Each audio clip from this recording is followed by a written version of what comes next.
Here's the big challenge of life. You can have more than you've got because you can become more than you are. That's the challenge.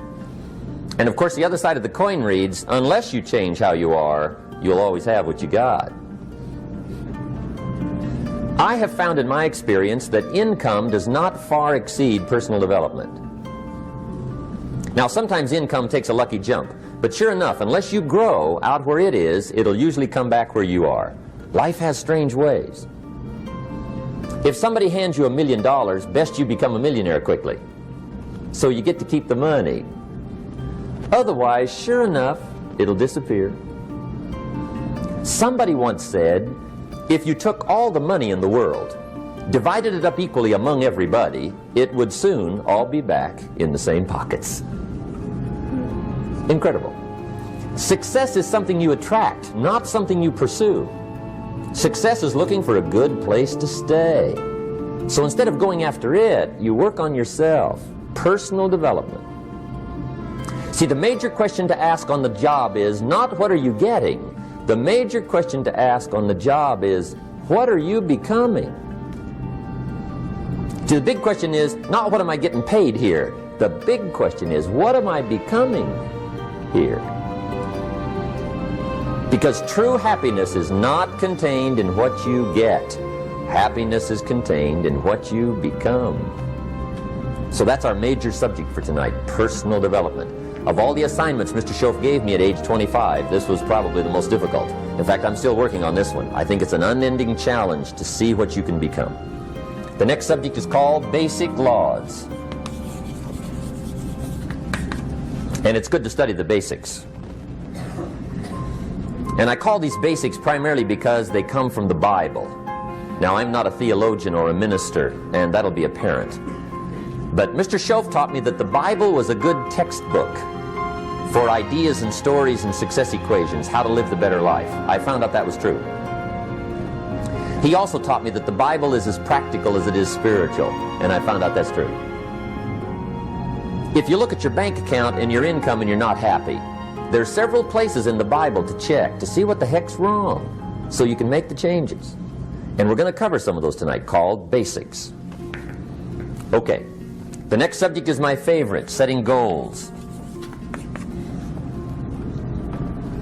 Mr. Schoaf taught me how to set goals. What a favor that was. One morning at breakfast, shortly after I met him, he said, Jim, let me see your current list of goals and let's go over them and talk about them. He said, maybe that's the best way I can help you get a better direction started. And I said, I don't have a list. He said, well, is it out in the car or home somewhere? I said, no, sir. I don't have a list anywhere. He said, well, young man, that's where we got to start. He said, I can tell you right now, if you don't have a list of your goals with you, he said, I can guess your bank balance within a few $100s. Which he did. And that got my attention. I said, you mean my bank balance would change if I had a list of goals? He said, drastically. That day I became a willing student how to set goals. And sure enough, learning how to set goals changed my life. And I often wondered why no one had ever taught me how to set goals up until age 25. I went to high school, but if they offered it, I missed it. I went to college for a year, never heard it. I worked for Sears. Really? And to my knowledge, Sears never taught it. Right? How to set goals. So here I am, age 25, married, my family's starting, I've been to college, I'm working, and I still don't know how to set goals. But fortunately, when I was 25, I met the man who taught me how, and it revolutionized my whole life. Economically, socially, personally, it's incredible. So I want to share with you tonight what Mr. Schoaf shared with me, how to set goals. It can be a life changer. Okay. The next subject is the negative part of the seminar. Life is part negative, so we got to talk about the negative. And this subject is called diseases of attitude. Diseases of attitude. There's a lot of things that can wreck your chances to do well. We live in a rather dangerous world, so you got to be not only wise, you got to be careful. Now, attitude diseases are just as bad as physical diseases, right? High blood pressure, heart trouble. I mean, a lot of things lace your chances to do well. So you've got to be careful. And attitude diseases are deadly. I mean, they'll destroy all the good things you start. Okay? So we'll go through those attitude diseases, how to spot them, how to look for them, what they are, and the cure. And I'm a pro on these because I've had them all, so I can give you excellent advice on these. Now, the last subject we're going to consider tonight is called the day that turns your life around. The day that turns your life around. And under this subject, we're going to talk about the emotions that can change your life. Human beings are emotional creatures, and emotions are powerful for life change. Now, of course, emotions are so powerful they can go either way on you. Emotions can either build or destroy. So you really have to employ emotions properly. We call civilization the intelligent management of human emotions. If you can intelligently apply your emotions in the right direction, no telling what can happen. Could turn your life around one day would be sufficient. So we'll talk about those. Okay. Now that's a lot to cover in one evening, but we'll keep at it here and see if we can't get it all done. I'd like to have you now jot down the theme of the seminar. Every seminar should have a theme, I guess. We've got one. It's on some of our literature if you happen to notice it, but if you didn't, for your notes, here it is. The theme of the seminar goes like this: the major key to your better future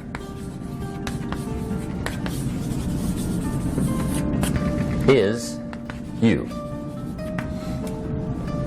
That's the theme of our seminar tonight. The major key to your better future is you. And I'd like to have you underline two words just to give it some added punch. Underline the word major and the word you, so that it reads, the major key to your better future is you. Now, my first suggestion is transfer this to a card or something where you can put it up, where you can see it every day. Preferably put it up where you can see it at the beginning of the day, before you go off to put the day together. This is a good phrase just to glance at, to keep in mind as you're putting the day together. It's called the silent seminar. If you'll just let this talk to you during the day, I found it to be tremendously helpful. The major key to your better future is you. For a big share of my life now, I didn't have this one quite figured out. Among a lot of things I didn't have quite figured out. Many things used to puzzle me back in those early days. I used to wonder why two people could work for the same company, one make twice as much money. Now see, that used to puzzle me. And maybe they were the same age, graduated from the same school, live in the same community, work for the same company, with the same products and the same services. They've got the same traffic, the same problems, and one makes $1,000 a month, the other one makes $2,000 a month. Now that was my puzzling question. Why would this long list be the same and the money twice as much? I asked, what's the difference between $1,000 a month and $2,000 a month? And I don't mean $1,000 a month, right? I could figure that out. But what makes the difference? Why would one person do twice as well, 3 times as well? Speaking economically. Now, I know there's more than one way to do well. I understand that. But in this little narrow area called compensation, what's the difference? Well, back then, with my faulty thinking, I'm trying to reason it out. I thought, well, maybe time makes some of the difference, right? Some people do better because they have more time. I used to say, Harold ought to be able to do well. He's got a lot of time. If I had all of Harold's time, I could do well. Now, that's got to be dumb, right? Number one, you can't get somebody else's time. A guy says to me one time, he says, you know, if I had some extra time, I could make some extra money. I said, then forget it. There isn't any extra time. Hey, when the clock strikes 12 midnight, that about wraps it up, right? I mean, you can look around the gongs there for a little more, but it's over.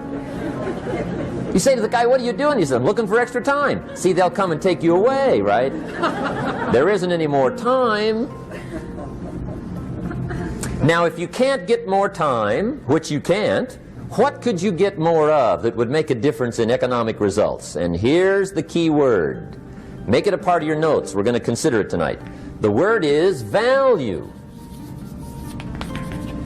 And I have a little phrase for your notes. Value makes the difference in results. Value makes the difference. You can't get more time, but you can create more value. Now here's the first lesson of economics. Everybody should learn it from the time they're old enough to understand what a dollar means, how to earn one, how to get one, how to keep one, what to do with it. First lesson of economics.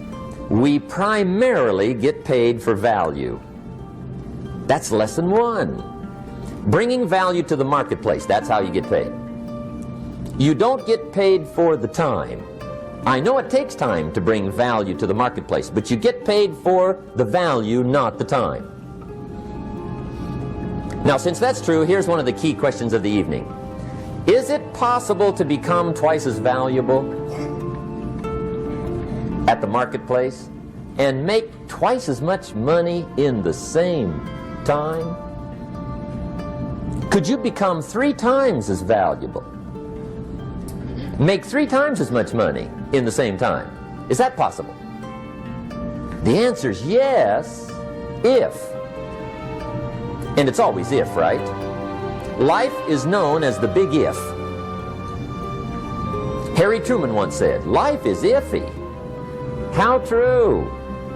And here's the big if we're going to consider it tonight. It's possible to do much better at the marketplace if you go to work primarily on yourself.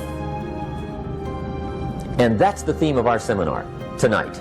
Learning to work primarily on yourself. People have asked me for the last 24 years, how do you develop an above average income? And the answer is, become an above average person. Develop an above average handshake. Some people want to be successful, they don't even work on their handshake. As easy as that would be to start on. They let it slide, they don't understand. Develop an above average smile. Develop an above average excitement. Develop an above average interest in other people. Develop an above average intensity to win. See, that'll change everything. Probably one of the most frustrating experiences in life is looking for an above average job with above average pay without becoming an above average person. It's called frustration.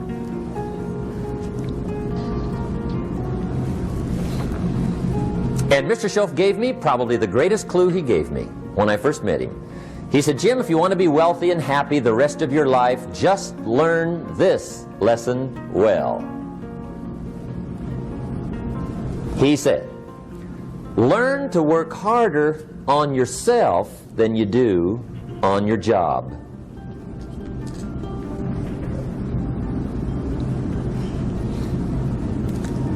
Then Mr. Schoaf gave me probably one of the most important clues among so many things he taught me, but this was in those early days. Mr. Schoaf was very kind, but he was also very abrupt. And he had these interesting questions to ask. I'm giving him a little rundown one day on how things hadn't worked out for me. He said, Mr. Rohn, I've got the answer for you if you will listen carefully. And listen carefully I did that day and for the next 5 years. If somebody's wealthy and happy, you gotta listen. He said, Jim, I've only known you a short time. But he said, it's already my honest opinion that for things to change for you, you got to change. That wasn't quite the answer I was looking for. But that's the answer he gave me, and I pass it along to you on this warm summer evening in Anaheim, California, 1981. For things to change for you, you've got to change. Otherwise, it isn't going to change. Before I met Mr. Schoaf, I used to say, I sure hope things will change. Right? That seemed to be my only hope. If it isn't going to change, I'm in serious trouble. And then I discovered it isn't going to change, so I'm in serious trouble.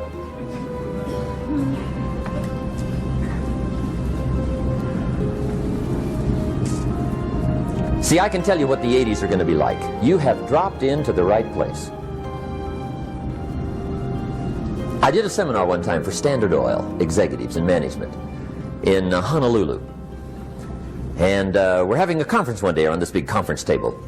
And one of them said to me, Mr. Rohn, you know some fairly important people halfway around the world. What do you think the 80s are going to be like? I said, gentlemen, I do know the right people. I can tell you. So they all listened very carefully. And I said, gentlemen, based on my wide experience, I can really honestly say to you, in my opinion, in the 80s, it's going to be about like it's always been.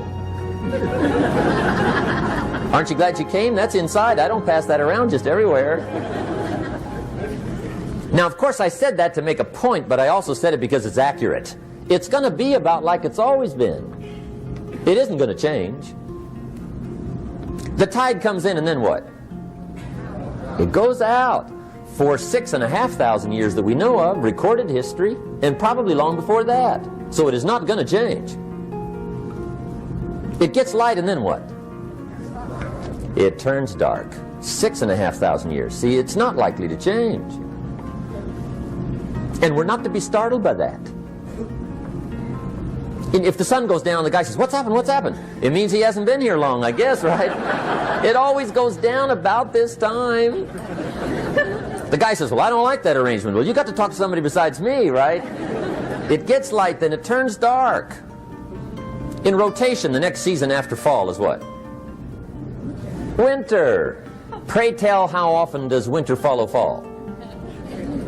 Every year regularly for the last 6,500 that we know of. See, it is not going to change. Now, some winters are long, and some are short, and some are hard, and some are easy, but they always come right after falls. It isn't going to change. Sometimes you can figure it out, sometimes there's no way to figure it out. Sometimes it goes well, sometimes it gets in a knot. Sometimes it sails along, sometimes it gets in reverse. See, that's not going to change. The last 6,000 years reads like this: opportunity mixed with difficulty. That's how it reads. It isn't going to change.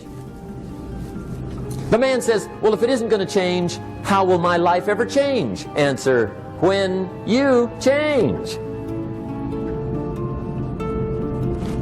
And whether I'm talking to high school kids or business executives, my message is always the same. And it goes like this: the only way it gets better for you is when you get better.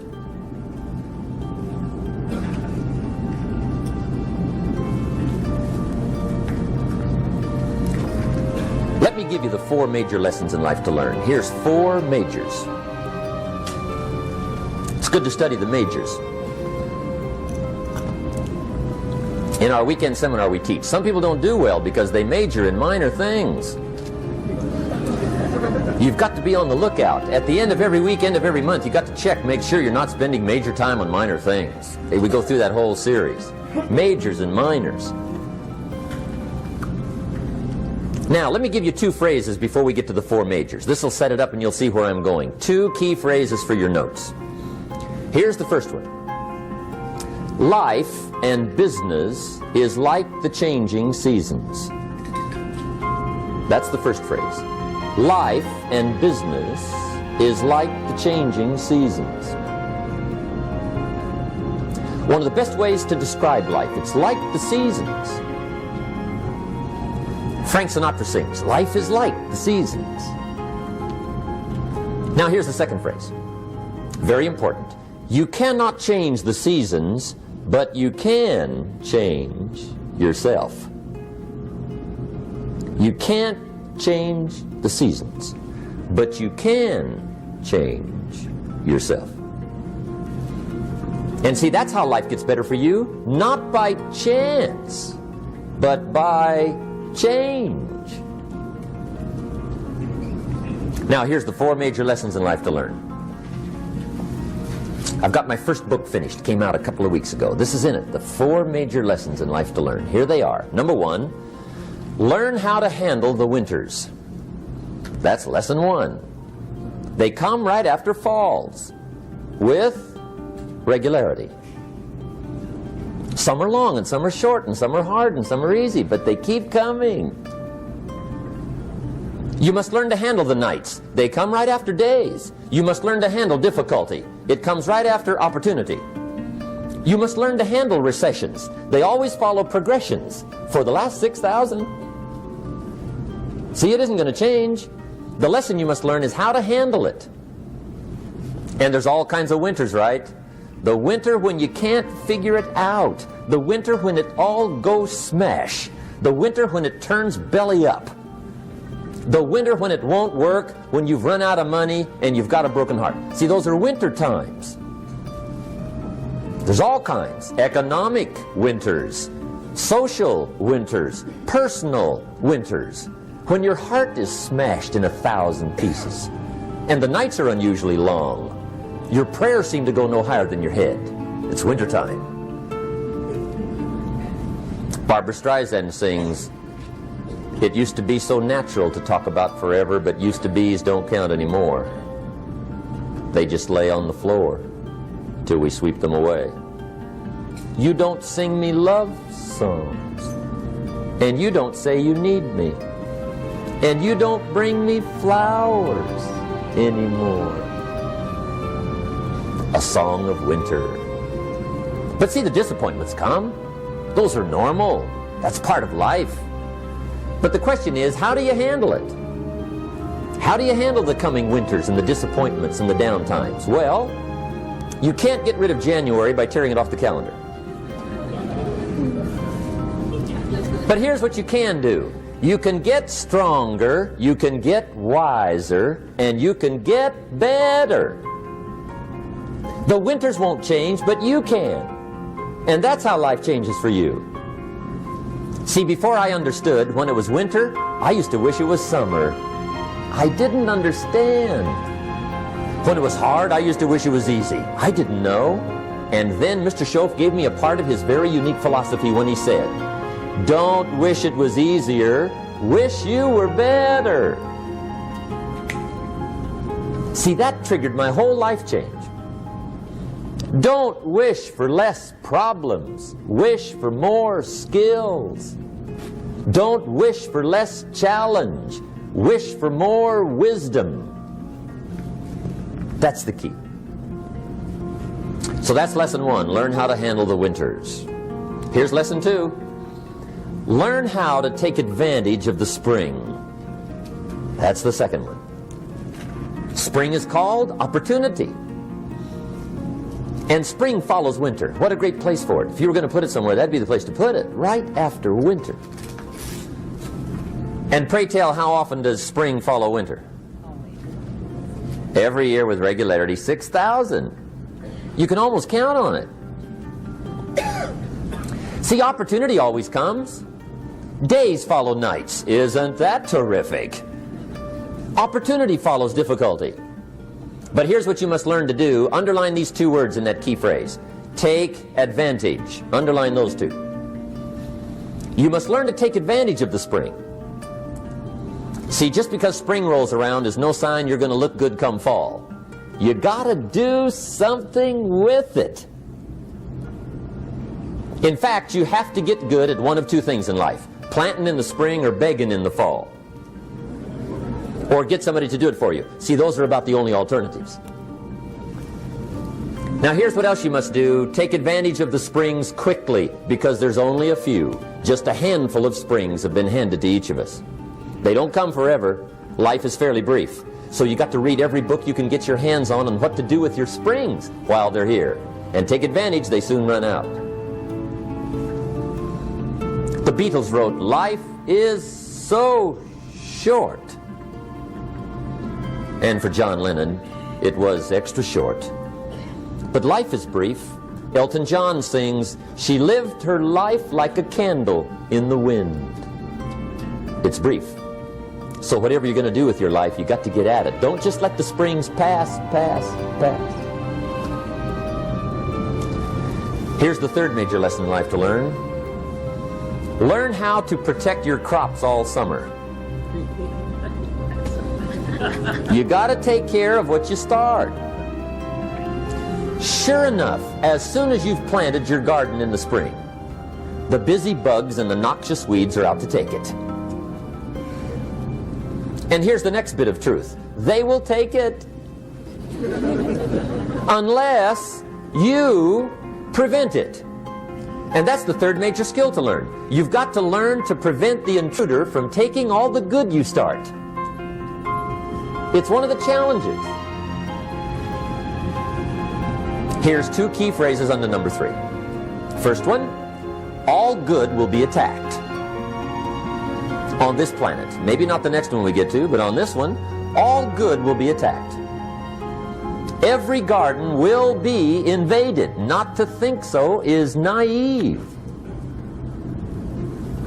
And here's the second phrase. All values must be defended. Political values, social values, community values, family values, marriage values, friendship values, business values. Every garden must be tended all summer. Third major lesson. Now here's number 4. Fourth major lesson in life to learn. Learn how to reap in the fall without complaint. Learn to reap come harvest time without complaint. Take full responsibility for what happens to you. It's one of the highest forms of human maturity, accepting full responsibility. It's the day you know you've passed from childhood to adulthood, the day you accept full responsibility. And another note, learn to reap in the fall without apology. Without apology if you do well, and without complaint if you don't. That's maturity. I used to have that long list of reasons why I wasn't doing well. To explain. You got to explain, right? Otherwise you're going to look bad. I used to have this funny list called Reasons for Not Looking Good.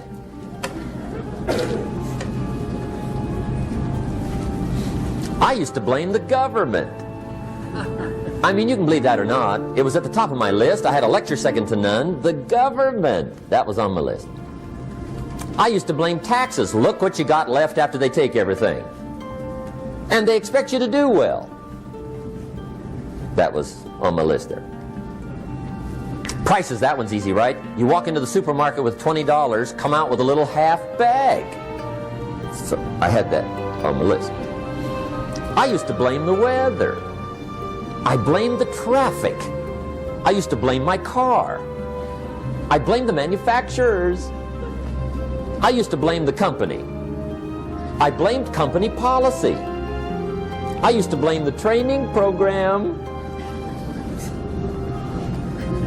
I blame my negative relatives. They were always putting me down. I blame my cynical neighbors. They're just selfish, looking out for themselves. Won't loan you money? They were on my list.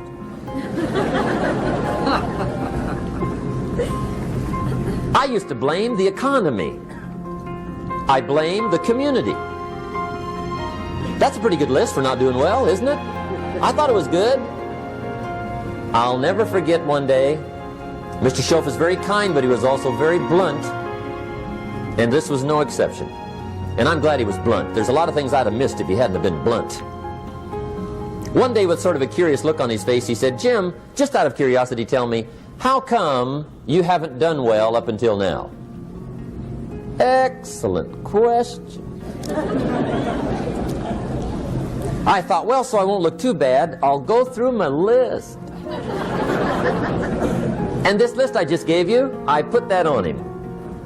And he was very patient. He let me go through the whole thing, the government, the weather. I went through this whole thing. When I finished, he looked my list over very carefully. He said, Mr. Rohn, big problem with your list. You ain't on it. How brilliant.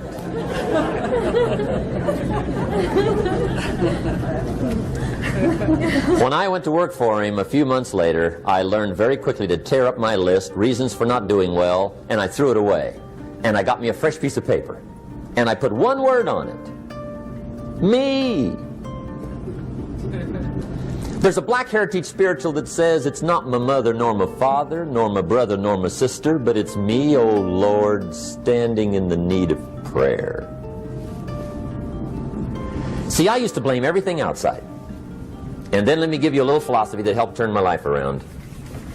For your notes, here it is. It's not what happens that determines the quality or the quantity of your life. It's not what happens. And the reason is because what happens happens to about everybody. No different. The sun went down on all of us last night. A common event, a happening. And I found out that the same things can happen to two different people. One gets rich and one stays poor. Why is that? It's because it's not what happens, but rather it's what you do that changes everything. So that's a key phrase. It's not what happens, it's what you do. What happens is about the same. You might put that in parentheses here. Same.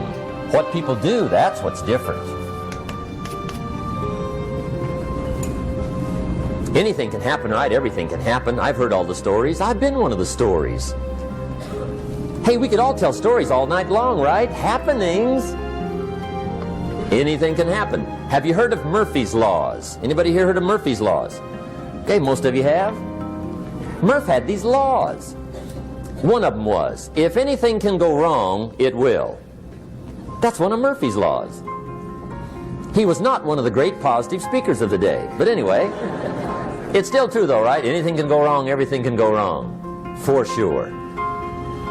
I've fallen out of the sky so many times. Once to the tune of a couple of million. Devastating. Took me a while to survive that one. Now, it wasn't all that much, but it was all I had. Right? I mean, that's when it's much, right? When it's all you got. If you got 3, 2 go, you got 1 left, you ain't looking that bad. But when it all goes. Has anybody been there when it all went? Anybody? Come on, the rest of you liars. Go ahead. Hey, we've all been there, right? When it all went. Of course, it used to be a long time ago, right? When you ran out of money, got to 0, you were all through. Heck, now you can whistle right on by 0, right? I mean, they will bury you. That's what they will do.